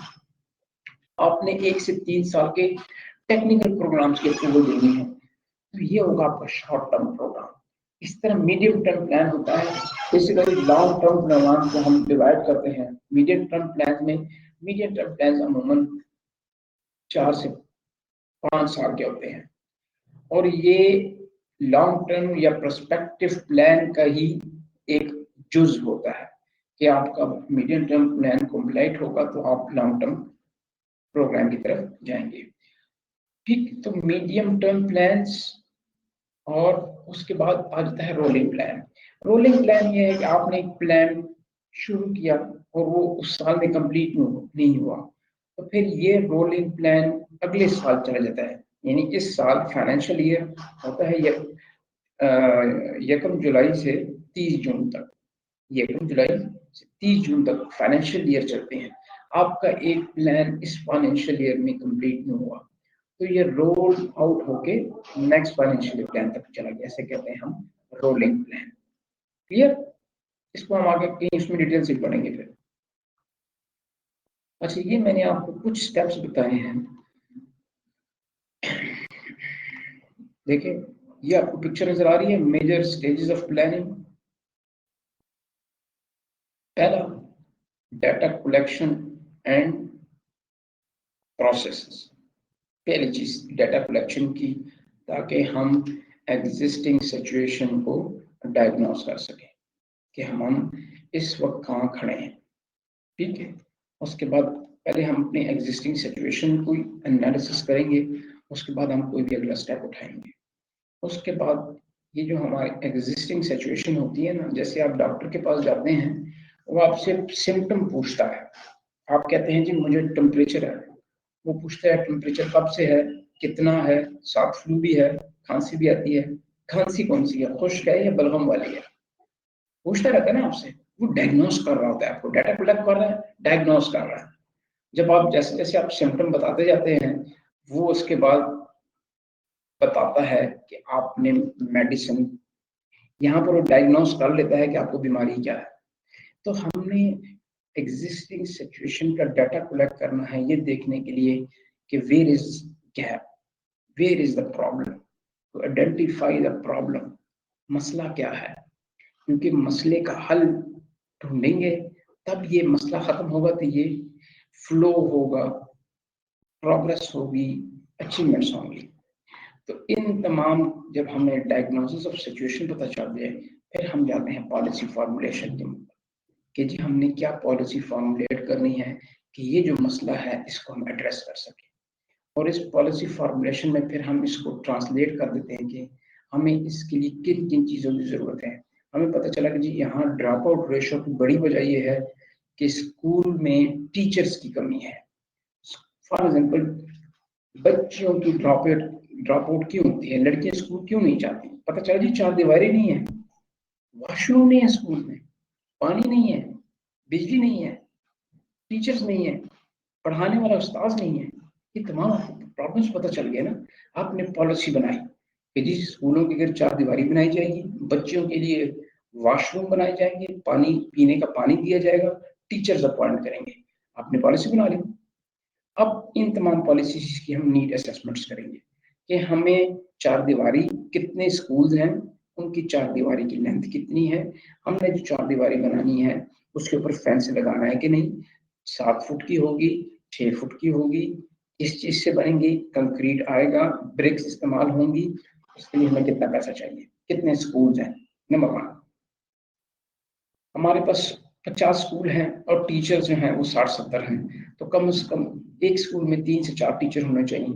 तो टीचर्स की कमी, फिर किस किस सब्जेक्ट का टीचर आएगा, कौन से स्केल का टीचर आएगा, फीमेल के लिए फीमेल टीचर, मेल के लिए मेल टीचर, डिस्ट्रिक्ट वाइज, तहसील वाइज बीएड होंगे, एमएड होंगे, उनकी तनख्वाहें क्या होंगी, उनके पेंशन क्या होगा, उनका रिक्रूटमेंट प्रोसेस क्या होगा, उनको रिक्रूट कौन करेगा, उनकी प्लेसमेंट कैसे होगी, ये तमाम काम। ठीक है। फिर हमने कहा जी पानी का बताएं, तो जिन स्कूलों में पानी का मसला है, क्या हम वहां पर बोर करेंगे या नियर ट्यूबवेल है वहां से पानी लेके आएंगे, कम्युनिटी को इन्वॉल्व करेंगे। फिर जहां बच्चों की वॉशरूम नहीं है वहां वॉशरूम बनाएंगे, वॉशरूम के लिए आपको कितना स्पेस चाहिए, कहाँ से पानी आएगा, क्या किस डिजाइन का होगा, ये तमाम चीजों की हमने नीड असेसमेंट्स कर ली। फिर हमने इन तमाम जो हमारी नीड्स हैं इनको ट्रांसलेट कर दिया कॉस्ट में, how much money is required to address all these deficiencies. इसके बाद हमने प्रायोरिटीज बनाई कि जी पहली प्रायोरिटी क्या होगी, क्या हमने स्कूल की चार दीवारी बनानी, पानी देना है, टीचर्स अपॉइंट करने हैं, पहली प्रायोरिटी हमारी क्या होगी। ठीक है। इसके बाद हम फिजिबिलिटी देखेंगे कि क्या ये फिजिबल है जो हम करने जा रहे हैं। पता चले जी आप चार दीवारी बना रहे हैं, स्कूल को नहीं, चार दीवारी किधर बनानी है, पहले बिल्डिंग तो बनाए, लेकिन तुम्हारा सारा प्रोजेक्ट डिस्टर्ब हो गया। पता चला जी टीचर तो मौजूद हैं ऑलरेडी, उनकी ट्रेनिंग ही नहीं है। कौन कह रहे टीचर, जो टीचर हैं वो स्कूल की इनरोलमेंट के मुताबिक सफिशिएंट है, उनकी ट्रेनिंग नहीं है। फिर आप दोबारा जाएंगे यहाँ पर सारा कुछ रिवाइज करेंगे, फिजिबिलिटी। जब आप फिजिबिलिटी देखेंगे तो चीजों को रिवाइज करते हैं। इसके बाद आपने अब यहाँ पर आपकी एक्चुअल प्लानिंग देखेंगे, ये सारा अभी पेपर वर्क है। स्टूडेंट से देख लो यहाँ से यहाँ तक अभी पेपर वर्क है, अभी कुछ शुरू नहीं हुआ, यहाँ तक 8 स्टेजों तक पेपर वर्क है। That is why planning is an intellectual process. Once you have formulate the objectives, फिर आप इसको प्लान को एलेबोरेट करेंगे, 4-5 हिस्सों में तकसीम करेंगे। एक वो जिसमें हम टीचर रिक्रूट करेंगे, एक वो जिसमें हम टीचर को ट्रेनिंग देंगे जो ऑलरेडी है, एक प्रोजेक्ट्स में हम बिल्डिंग की 4 वॉल्स बनाएंगे, एक में हम उनको वॉशरूम बनाएंगे, एक में हम उनको पीने का साफ पानी देंगे। ठीक है, ये हमने एलेबोरेट कर लिया, अपने प्लान को फॉर्मुलेट किया और एलेबोरेट कर दिया। अब हमने जो हमें रिसोर्सेस थे वो यहाँ पर आपके मोबिलाइज हो गए, आपको पैसा मिल गया। ठीक है, यहाँ पर आप आपको देखेंगे कि क्या ये शॉर्ट टर्म प्रोग्राम है, मीडियम टर्म प्रोग्राम है, लॉन्ग टर्म प्रोग्राम है, क्या चीज है। ठीक है, एनुअल आपको कितना पैसा मिला, उसको आपने यूटिलाइज किया, आपने ये तमाम मशीनरी, मैन, मटेरियल सारा आ गया। यहाँ पर आपकी इम्प्लीमेंटेशन हो गई, यहाँ आपकी मॉनिटरिंग शुरू हो गई, यहाँ पर आपके कंट्रोल शुरू हुआ, यहाँ आपकी फॉर्मेटिव एवेल्युएशन आई। ठीक, फिर आखिर में आप आ जाते हैं जब प्रोजेक्ट्स कंप्लीट होता है, यहाँ पर हम करते हैं कि ये जो हमने यहाँ पर पॉलिसी करा रखा था, ये वाला, ये एवेल्युएशन, ये 7 और 10, यहाँ जो हमने एवेल्युएशन की है, तो क्या हमने अपने प्लान्स जो हमने फॉर्मुलेट किया था वो हम अचीव कर पाए हैं कि नहीं। अगर ये प्लान अचीव नहीं हुआ तो इसका मीन आपके पिछले स्टेप्स में कोई गलती है, राइट। अगर आपका टारगेट नहीं आया तो इसका मतलब है कि इन स्टेप्स में आपने कोई गलती की है, एक्यूरेट पिक्चर नहीं दे के आए, अपनी कॉस्टिंग गलत की, प्रायोरिटीज गलत दी, आपकी नीड्स एक्यूरेट नहीं थी, आपने जो एनालिसिस डाटा किया वो ठीक नहीं था, राइट। तो ये बड़ा केयरफुल प्रोसेस है, planning is a careful process. Students, हम 10 मिनट की ब्रेक लेते हैं, ठीक है, आप फ्रेश हो जाएं, फिर दोबारा आते हैं, हम फिर आगे चलते हैं, ठीक है जी। तो major milestone and type of plans देखें। पहला जो आपका आया था ना, ये छोटा सा देख लें, पाकिस्तान के कॉन्टेक्स्ट में है कि ये जो आपका 1951 का प्लान था, कोलंबो प्लान, उसका नाम बार बार आप सुनेंगे, कोलंबो प्लान का। ये 1951 का प्लान है जो जनूबी कोरिया ने भी हमसे लिया, और आज वो कहाँ पर है, ठीक है। और इसके बाद ये 5 ईयर सीरीज ऑफ प्लान्स हैं जो बने हैं इसके बाद। लेकिन ये कहा जाता है कि पाकिस्तान की तारीख में सबसे कामयाब प्लान था कोलंबो प्लान 1951 का, for cooperative economic development in south Asian countries. और उसके बाद 1955 से 60 का बना फर्स्ट 5 ईयर प्लान, मैं पाकिस्तान के कॉन्टेक्स्ट में आपसे बात कर रहा हूँ।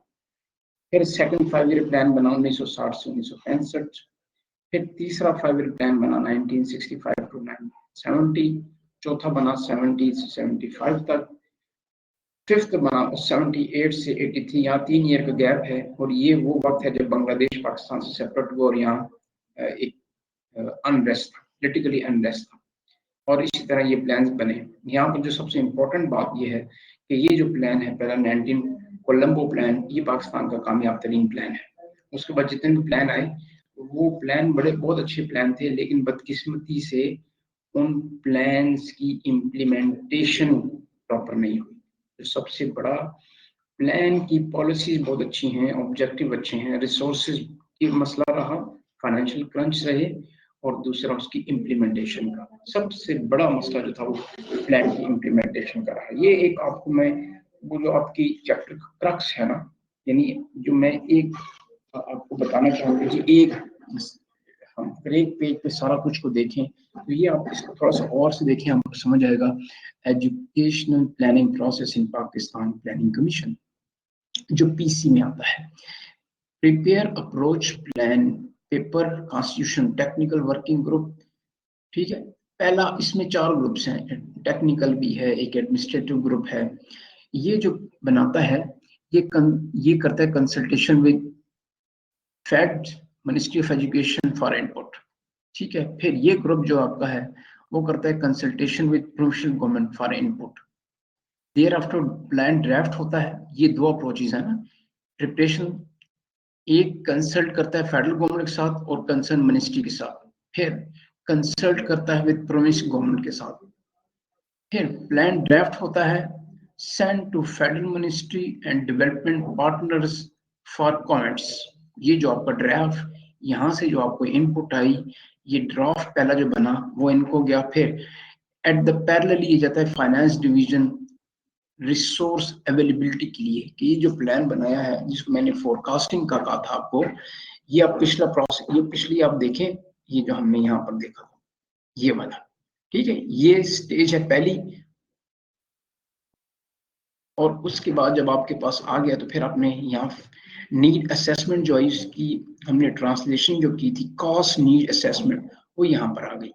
फिर send to all provincial government for comments, ये जो प्लान आता है किसी भी प्रोविंस की तरफ से इनपुट के लिए, इसको भेजा जाता है तमाम सूबों को कि वो अपना इनपुट दें, क्योंकि मैंने आपको शुरू में कहा था पॉलिसी नेशनल लेवल पर होती है, ठीक है, और इसका इफेक्ट ट्रिकल डाउन जाता है प्रोविंसेस में, डिस्ट्रिक्ट्स में, तहसील में और नीचे तक यूनियन काउंसिल तक।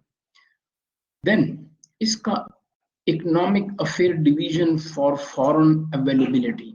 अब जो भी प्रोजेक्ट उसमें दो बातें होती हैं, एक आपका इंडिजिनियस इनपुट फाइनेंस की जो आपकी एजेंसीज हैं, एक जो फॉरेन फंडिंग डोनर होते हैं, जैसे एशियन डेवलपमेंट बैंक है, यूनाइटेड नेशंस के प्रोजेक्ट हैं, यूएनडीसी के हैं, यूनेस्को के हैं, यूनिसेफ के हैं, ये तमाम फॉरेन फंडिंग एजेंसीज है जो तरक्की याफ्ता मुल्कों ने बनाई है कि वो तरक्की पजीर मुल्कों की तरक्की के लिए ये आपको फंडिंग्स प्रोवाइड करते हैं, डोनर जिसे हम कहते हैं।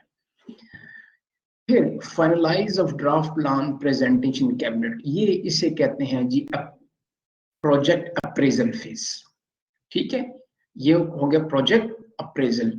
ये फिर सबमिट होता है नेशनल इकोनॉमिक काउंसिल, मैंने आपको इस पहले बताया भी था कि नेशनल इकोनॉमिक काउंसिल को हेड करते हैं प्राइम मिनिस्टर, ठीक है, प्राइम मिनिस्टर होते हैं, सेक्रेटरीज हैं, और जो आपका मिनिस्टर फाइनेंस है, मिनिस्टर ऑफ एजुकेशन है, deputy planning commission, deputy chairman planning commission, ये तमाम यहाँ पर मौजूद होते हैं। अगर आपके प्रोजेक्ट की कॉस्ट 300 मिलियन से ज्यादा है तो वो नेक हो जाती है, नेशनल इकोनॉमिक काउंसिल। इससे पहले एक कमेटी है जिसे कहते हैं executive committee of national economic council, एक्नेक जिसे कहते हैं। तो ये नेक के बाद जब अप्रूव होती है तो circulation among all provincial governments and federal ministry of education. फिर elaboration of plan programmes and projects, जब यहाँ से वंस ये अप्रूव हो जाए ये फिर सूबों को जाते हैं और यहाँ से ये प्लान्स को प्रोग्राम्स, प्रोजेक्ट्स और यूनिट उसमें ट्रांसलेट करते हैं। तो ये जर्नल आपके लिए, आपकी ओरिएंटेशन के लिए कि प्लानिंग प्रोसेस कैसे काम करता है। तो executive committee of national economic council, मैंने आपको एक कहा था एक्नेक के नाम से, ये provincial projects costing beyond 100 million से जो होती है वो यहाँ पर जाती है। ये इसमें शायद स्लाइड में कुछ मसला है। अच्छा, ये आपका 1000 मिलियन से ऊपर हो तो फिर एक्नेक के पास जाता है। ये जो सबसे, ये PWD, CDWP, ये सबसे हायर अथॉरिटीज है, जिसे मैंने पिछली स्लाइड में आपसे कहा था, ये नेशनल इकोनॉमिक काउंसिल। तो नेशनल इकोनॉमिक काउंसिल की एक कमेटी है जिसे कहते हैं executive committee of national economic council, ठीक है। ये नेशनल इकोनॉमिक काउंसिल वो प्रोजेक्ट्स, उन प्रोग्राम्स को जिनकी वर्थ 300 मिलियन से अबव हो, उनको ये देखते हैं। फिर उसके बाद आप क्या आ जाते हैं, central developing working parties. Central Developing Working Parties, which is located at Planning and Development Division, जिसे हम PND कहते हैं, प्लानिंग कमीशन में इस्लामाबाद में, is a clearing house for any provincial projects. Provinces जो ये PWD जो है ना, provincial development working parties, 200 million से ऊपर के प्रोजेक्ट्स को यहाँ भेज देती है। ये इसकी यहाँ स्क्रूटनी करती है, स्क्रीनिंग करती है कि इन प्रोजेक्ट्स को अगर ये इस यहाँ तक हो तो ये इसको रिकमेंड करती है बाय PND टू CWP को, और फिर ये अपने एक्नेक के पास जाते हैं। और इनकी कुछ फाइनेंशियल पावर है, जो जो प्रोजेक्ट्स उस फाइनेंशियल पावर यानी CDWP, और इसको हेड करता है डिप्टी चेयरमैन प्लानिंग कमीशन। अगर ये इनकी पावर में हो तो ये इसकी अप्रूव देके प्रोविंस को वापस भेज देते हैं, और अगर ये इनकी पावर से ज्यादा है तो फिर ये अपना इनपुट देके national committee of executive council को भेजते हैं, एक्नेक को, executive committee of national economic council. अगर आपकी प्रोजेक्ट की कॉस्ट जो है वो इस मिलियन से कम हो, इसमें उसके मिनट्स लगा दिए बस यार, मैंने मीटिंग करनी है। तो Provincial developing working parties sanction projects costing 200 millions to 10,000 millions. Any survey and feasibility study PC2 is approved by PDWP. अच्छा, ये फिजिबिलिटी और PC 1 2 3 क्या होते हैं हम नेक्स्ट उसमें पढ़ेंगे, फिर आपको थोड़ा समझाएगा कि PC1 क्या है, PC2 3 4 5 5 PC होते हैं। लेकिन ये बता दूं PC2 फिजिबिलिटी होती है, ठीक है। यानी मैंने आपसे कहा जो प्रोजेक्ट्स की कॉस्ट ज्यादा हो उन प्रोजेक्ट्स की इम्प्लीमेंटेशन या अप्रूवल से पहले उसकी फिजिबिलिटी होती है कि क्या ये प्लान प्रोजेक्ट्स फिजिबल भी है कि नहीं। ऐसे ना हो कि हम प्रोजेक्ट्स को ले लें और ये फिजिबल ना हो। मैंने आपको 2-4 एग्जांपल भी उसकी दी थी। फिर प्रोविंस से नीचे आता है डिपार्टमेंटल डेवलपमेंट सब कमेटीज DDSC। ये मैं आपको गवर्नमेंट लेवल की बता रहा हूँ, ठीक है। Project costing between 100 million 200 million और within approving competency of DDSC। जो 100 से 200 मिलियन के प्रोजेक्ट हों, यानी 10 करोड़ से 20 करोड़ के, उनकी पावर है आपकी डिपार्टमेंटल डेवलपिंग सब कमेटीज के पास कि वो इसकी अप्रूवल दे सकते हैं। Moreover, head of attached departments offer in category 1 have power to sanction scheme up to value of 2.5 million। और इसी तरह HOD head of department के पास ये पावर है कि वो 2.5 मतलब 25 लाख रखते हैं प्रोजेक्ट की वो अप्रूवल खुद दे सकते हैं। फिर इस कमेटी के बाद आ जाती है divisional developing working party DDWR, divisional development working parties. जो आपके प्रोजेक्ट्स जिनकी कॉस्ट 100 मिलियन तक हो तो DDWP के पास ये पावर है कि वो इन प्रोजेक्ट्स को अप्रूव कर सके। फिर डिवीजन के बाद डिस्ट्रिक्ट आ गए, डिस्ट्रिक्ट डेवलपमेंट कमिटीज DDC। इनके पास 50 मिलियन तक की पावर होती है, 50 मिलियन मीन 5 करोड़ तक, कि वो इस जिस प्रोजेक्ट की कॉस्ट इतने तक हो उसकी अप्रूवल ये डिस्ट्रिक्ट डेवलपमेंट कमेटीज देती है। इनकी अप्रूवल के लिए अपने प्रोसीजर्स और SOPs हैं जिनके तहत ये अप्रूवल देती है कि आप इतने मिलियन, इतने लाख, इतने करोड़ का प्रोजेक्ट आप कर सकते हैं। ठीक है जी, ये हमने ऊपर सारा पढ़ लिया। अच्छा, अब हम थोड़ा सा कंस्ट्रेंट्स पर पढ़ते हैं। जब हम प्रोजेक्ट्स पढ़ते हैं उसमें क्या क्या कंस्ट्रेंट्स होते हैं आपके प्रोजेक्ट्स में। सबसे पहला प्लानिंग में जो कंस्ट्रेंट है वो प्लानर खुद होता है। प्लानर खुद इसलिए होता है कि उसकी बायसनेस होती है। बायसनेस इसलिए जरूरी है कि देखें, बायसनेस के बगैर हम इंसान हैं और इंसान में बायसनेस होती है। अब आप कहेंगे सर बायसनेस से क्या मुराद? बायसनेस जेंडर की भी हो सकती है, एथनिसिटी की भी हो सकती है, लोकेशन की भी हो सकती है, कास्ट की हो सकती है। अब प्लानर की साइकोलॉजिकल, फिजियोलॉजिकल कोई भी बायसनेस में शामिल है, या उसकी कॉम्पिटेंसीज की हो सकती है। ठीक है, तो पहली चीज जो है वो आती है प्लानर। जो प्लानिंग में कंस्टेंट्स आते हैं उसमें पहला प्लानर खुद होता है। उसकी इनकम्पिटेंसीज हो जाएं, उसके प्रेफरेंसेस हो जाएं, उसके बाइस हों, वो बाइस हो किसी से, तो पहली तो प्लानिंग जब आप करनी है तो न्यूट्रल होकर करनी है, उसमें अपनी जात को नहीं लाना बीच में। सेकंड पॉलिटिकल है, ठीक है, सेकंड पॉलिटिकल सियासी।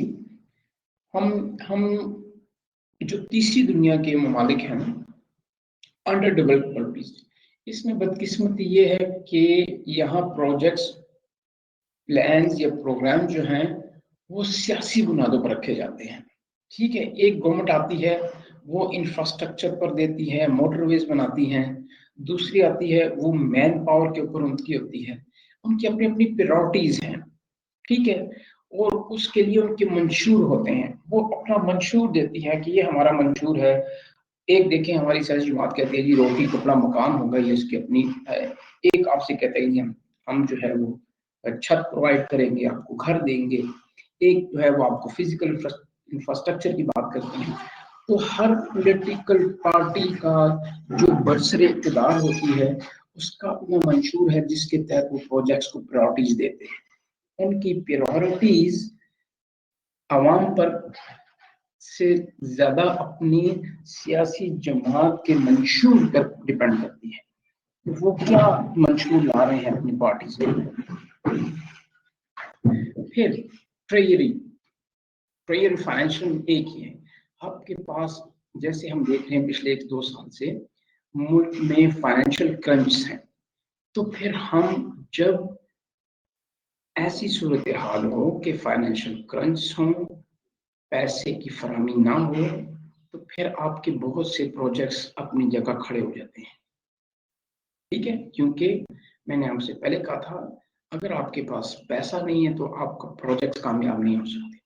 अगर आप प्रोजेक्ट्स को कामयाब करना चाहते हैं तो आपके पास पैसे का होना ऑन टाइम पैसे का होना बड़ा जरूरी है। फिर तीसरी आपकी चीज आ जाती है फाइनेंस, उसमें फॉरेन फंडिंग एजेंसीज जो हैं वो अपने मकासद के लिए चलते हैं। फॉर एग्जाम्पल, एक आपकी गवर्नमेंट ऐसी आ गई जिनकी फॉरेन फंडिंग लोगों के साथ जो उनकी मफाद था उसको ये नहीं पूरा करेंगे, राइट। वो आपको फाइनेंस फॉरेन जो आपका इसमें इंडिकेशन है, यानी जो आपको डोनर एजेंसीज पैसा देंगी, अगर वो पैसा देने से इनकार कर दे, पैसा रोक लें, तो भी बहुत बड़ा मसला बनता है। फिर इसमें आ जाता है आपका currency rate, exchange rate. Dollar की कीमत पहले 2-3 साल पहले क्या थी, आज डॉलर की कीमत क्या है, ये फ्लक्चुएशन होती है, प्रोजेक्ट्स की कॉस्ट कई गुना बढ़ जाती है। ठीक है, तो जो इसके लिए आपको एक लंबा प्रोसीजर अडॉप्ट करना पड़ता है, अपने प्रोजेक्ट्स को रिवाइज करना पड़ता है, दोबारा उसी चेन से जिससे हमने पहले की थी उस चेन से गुजरना पड़ता है, जो एक टाइम कंज्यूमिंग प्रोसेस है, जिसकी वजह से आपके कंस्ट्रेंट्स आते हैं प्लानिंग में। फिर टेक्निकल ग्राउंड्स पर हमने प्रोजेक्ट्स ले लिया, हमारे पास टेक्निकलिटीज के लिए एक्सपर्टीज मौजूद नहीं है, और ये एक्सपर्टीज हो सकता है विद इन कंट्री या विद इन सूबा या विद इन इलाके में ना हो। ठीक है, ये एक बहुत बड़ा प्रॉब्लम है आपका कि हम उसको कैसे एनालिसिस करेंगे प्रोजेक्ट्स का।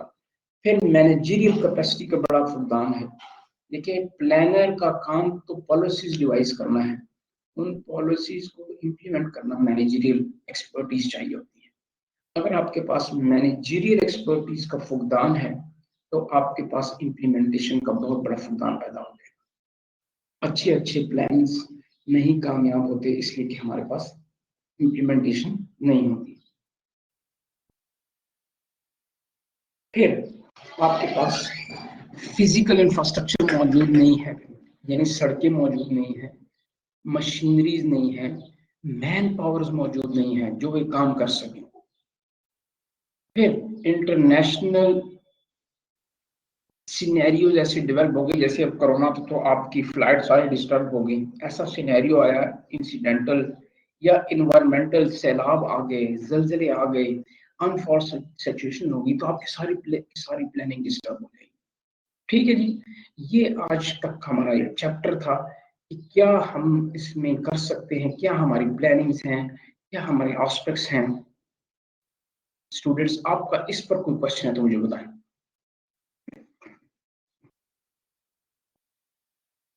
If you have any question, यहाँ तक आप बताइए, इसमें क्या आपके एफर्ट्स हैं।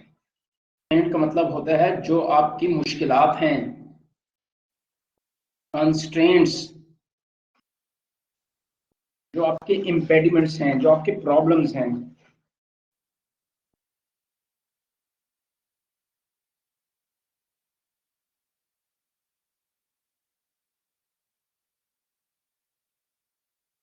वहां पर लॉ एंड ऑर्डर की सिचुएशन है, ये सारी एडमिनिस्ट्रेटिव प्रॉब्लम्स है ना। ठीक है, दहशतगर्दी है, टेररिज्म है, ये कहाँ फॉल करता है आपकी। इसी तरह जो आपका भी कोरोना आया, ये इंसिडेंट है। ठीक, who is responsible to monitor the working of एक्नेक। एक्नेक एक अप्रूवल बॉडी है, उसको तो वो आप एक प्रपोजल लेके गए कि जिसको अप्रूव करें, तो उसने तो अप्रूवल देनी है। ठीक है, जो प्लानिंग कमीशन है ना, वो आपसे हर क्वार्टरली जो प्रोजेक्ट्स एक्निक अप्रूव करती है उसकी प्रोग्रेस मांगती है, और वो उस मकसद के लिए उन्होंने प्रोजेक्ट डायरेक्टर अपॉइंट करते हैं, प्रोजेक्ट डायरेक्टर के नीचे प्रोजेक्ट मैनेजर होते हैं, अकाउंटेंट होते हैं, और पाकिस्तान ये जो है पाकिस्तान इंजीनियरिंग काउंसिल्स, इन्होंने मुख्तलिफ उनके लिए एसओपीज प्रोसीजर बताए हुए हैं कि आपने कौन सा काम किस तरह करना है। ठीक है, इन तमाम गाइडलाइंस के साथ ये सारा कुछ जाता है आपका जो क्वार्टरली रिपोर्ट्स हैं आपकी, एक्सपेंडिचर रिपोर्ट्स और मुख्तलिफ जो रिपोर्ट जाती हैं पाकिस्तान इंजीनियरिंग काउंसिल के पास, तो वो इनको चेक करते हैं कि जी ये जो हमने आपको पैसा दिया, आप प्रोजेक्ट्स के साथ जो ऑब्जेक्टिव लाए थे उसकी आप हमें अब हमें आप टाइम के साथ साथ उसकी प्रोग्रेस बताएं।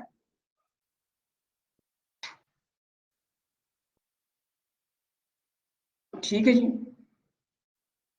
पॉलिटिकल कॉन्स्टेंट हमने कहा कि जी कॉलेज और स्कूल बनाने हैं, गवर्नमेंट चेंज होगी, उन्होंने पैसे ही रोक दिया। आपने देखा होगा पंजाब में कह रहे हैं जी कई हजार स्कूल जो हैं, कई हजार टीचर्स की अपॉइंटमेंट रुक गई, ट्रेनिंग रुक गई, स्कूल नहीं बन सके, पैसा नहीं था, नए स्कूल हमने बनाने थे, पॉलिटिकल कमिटमेंट नहीं रही, पैसा नहीं रहा, गवर्नमेंट की पहली प्रायोरिटी चेंज हो गई।